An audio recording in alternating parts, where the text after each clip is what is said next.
चलिए देखते हैं कि एक्सरसाइज 13.2 का क्वेश्चन नंबर 9 का 6 वाला क्वेश्चन क्या है। देखिए दिया क्या है, देखिए 2x + 1 - x² 3x - 1 है।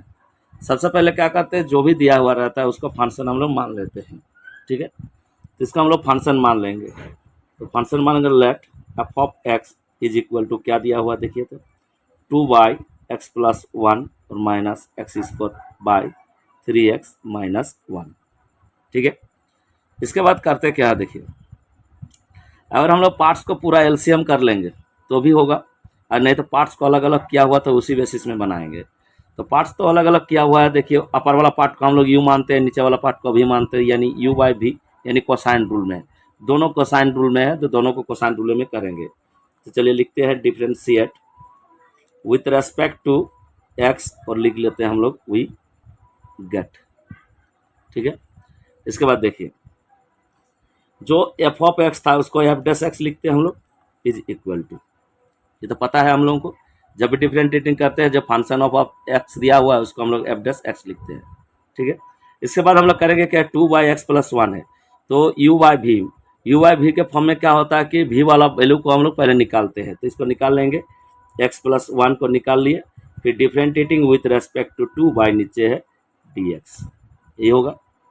फिर बीच में माइनस होता है, माइनस लिख लिए, नीचे वाला पार्ट को निकाले, अपर वाला पार्ट का डिफरेंशिएटिंग कर दिया। अभी अपर वाला पार्ट निकलेगा और नीचे वाला पार्ट का डिफरेंशिएटिंग करेंगे, तो यानी dx + 1 नीचे dx बट्टा नीचे क्या होगा, जो वैल्यू दिया हुआ x + 1 उसका होल स्क्वायर हो जाता है, यानी b का स्क्वायर हो गया। एक पार्ट हो गया। अब दूसरा पार्ट का बनाएंगे हम लोग। इधर देखिए दूसरा पार्ट क्या है, देखिए माइनस, यहाँ भी सेम वही है। अपर वाला पार्ट को हम लोग क्या, नीचे वाला पार्ट को हम लोग निकाल लेंगे। नीचे वाला पार्ट को निकालेंगे तो क्या है, 3x - 1 इसको निकाल लिए, इंटू अपर वाला पार्ट का डिफरेंशिएटिंग यानी dx² dx। ठीक है, फिर क्या करते हैं हम लोग, यहाँ ब्रैकेट चालू कर देते हैं। हम इधर से भी ब्रैकेट ले लेते हैं क्योंकि बीच में नेगेटिव है, ब्रैकेट ले लिया। हम नीचे वाला पार्ट को निकाल लिया, अपर वाला पार्ट का डिफरेंशिएटिंग कर दिया, फिर माइनस। अभी क्या करते हैं, अपर वाला पार्ट को निकालते हैं और नीचे वाला पार्ट का डिफरेंशिएटिंग करते हैं, d3x - 1। ठीक है, ध्यान दीजिएगा थोड़ा सा, d3x - 1 dx, और नीचे जो दिया हुआ है उसका हम लोग क्या करते हैं, जो 3x - 1 है उसका होल स्क्वायर कर देते हैं, यानी v का स्क्वायर हो गया। अभी देखिए पूरा f'(x) = क्या दिया हुआ, देखिए ये तो मेरा है x + 1। ठीक है, और कांस्टेंट का हम लोग डिफरेंशिएटिंग करेंगे तो क्या होता है, 0, ये तो पता है आपको भी।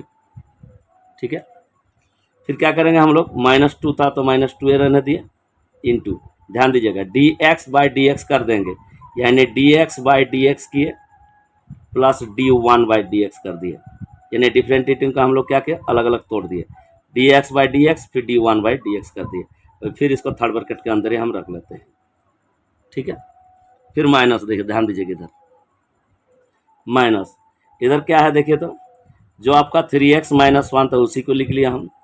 फिर देखिए यहाँ पर dx² dx है, तो यहाँ देखिए एंगल मिल रहा है, तो पावर में आपका 2 है, तो यानी एनवा वाला फॉर्मूला हो गया। तो एनवा वाला फॉर्मूला पहले क्या करते हैं, n लिखते हैं, फिर x और n - 1, यानी यहाँ लिखेंगे 2x और 2 - 1 मतलब 1 हो गया। ठीक है, फिर उसके बाद हम लोग क्या करेंगे, जो है -x² लिख लिए, फिर यहाँ पर पार्ट को अलग करते हैं। देखिए यहाँ d3x/dx है, तो 3 कॉन्स्टेंट इसको निकाल लेंगे, निकाल लिया, फिर dx/dx कर दिया हम। ठीक है, d3x/dx तो 3 को कांस्टेंट के रूप में निकाल लिए, तो dx/dx हो गया, फिर माइनस d1/dx। ठीक है, फिर ब्रैकेट क्लोज कर दिया हम, बट्टा नीचे जो था उसी को लिख लेते हैं, 3x - 1 उसका होल स्क्वायर। ठीक है, अभी ध्यान दीजिएगा, फिर f'(x) = क्या बचा मेरा, 0 के साथ गुणा कर देंगे तो क्या होगा, 0 हो जाएगा।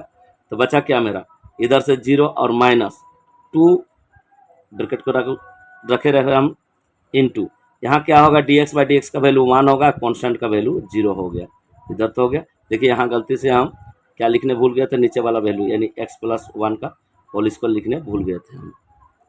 ठीक है, फिर क्या किया, हम 0 के साथ गुणा किए तो 0 हो गया, फिर -2 इंटू dx का वैल्यू 1 होगा और कांस्टेंट का वैल्यू आपका 0 हो जाएगा। ठीक है, बट्टा नीचे क्या था आपका x + 1 उसका होल स्क्वायर, तो उसी को रहने दिए, फिर माइनस, अभी ध्यान दीजिएगा, इधर क्या है देखिए, इधर है आपका, इसके साथ इसका गुणा कर देंगे, गुणा करेंगे तो क्या होगा देख लेते हैं एक बार, 3x माइनस 1 है, फिर इंटू 2x है, इसी को लिख लेते हैं, माइनस क्या है आपका एक्स स्क्वायर, और नीचे अंदर में क्या है देखते हैं, अंदर में आपका 3 into D x by D x मतलब 1 होगा, 3 इंटू 1 हो गया, और कॉन्स्टेंट का 0 हो गया, फिर बट्टा नीचे क्या दिया हुआ आपका 3x माइनस 1 का होल स्क्वायर।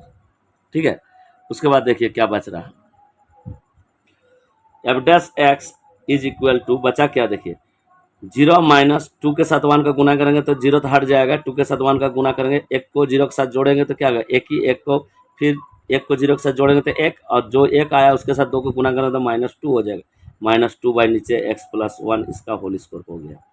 ठीक है, उसके बाद देखिए इधर क्या है माइनस, फिर यहाँ पर क्या है देखते चलिए, इसके साथ इसका गुणा कर देंगे तो कितना होगा 6x स्क्वायर और -2x। देखिए इसके साथ इसका गुणा किया तो 3 दूना कितना 6 और x स्क्वायर, फिर एक के साथ गुणा करेंगे 2 कम 2 और x हो गया, फिर माइनस, फिर इसके साथ इसका गुणा कर देंगे 3 का 3, फिर इसके साथ गुणा करेंगे तो x स्क्वायर यानी 3x स्क्वायर, 0 हट जाएगा अपने आप, बट्टा नीचे क्या बचा आपका 3x माइनस 1 का स्क्वायर।